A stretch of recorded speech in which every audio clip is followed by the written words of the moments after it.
અમદાવાદની અમૃત હાઈસ્કૂલમાં વાલીઓ અને વિદ્યાર્થીઓએ ભારે હોબાળો મચાવ્યો છે। ધોરણ 9 થી 12ના વિદ્યાર્થીઓ માટે શાળા તંત્ર દ્વારા બપોરની શિફ્ટ નક્કી કરવામાં આવતા વાલીઓમાં રોષ જોવા મળી રહ્યો છે। વાલીઓની માંગ છે કે અભ્યાસ માટે સવારની શિફ્ટ જ રાખવામાં આવે। અત્રે ઉલ્લેખનીય છે કે અગાઉ આ શાળાએ ગુજરાત બોર્ડ બંધ કરવાની જાહેરાત કરી હતી, ત્યારે પણ વિવાદ સર્જાયો હતો।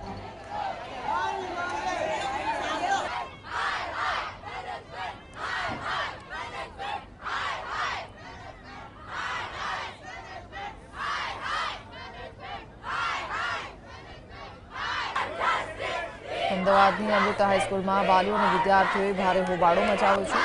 ધોરણ 9 થી 12ના વિદ્યાર્થીઓ માટે શાળા તંત્ર દ્વારા બપોરની શિફ્ટ નક્કી કરવામાં આવતા વાલીઓમાં રોષ જોવા મળી રહ્યો છે। વાલીઓની માંગ છે કે અભ્યાસ માટે સવારની શિફ્ટ જ રાખવામાં આવે।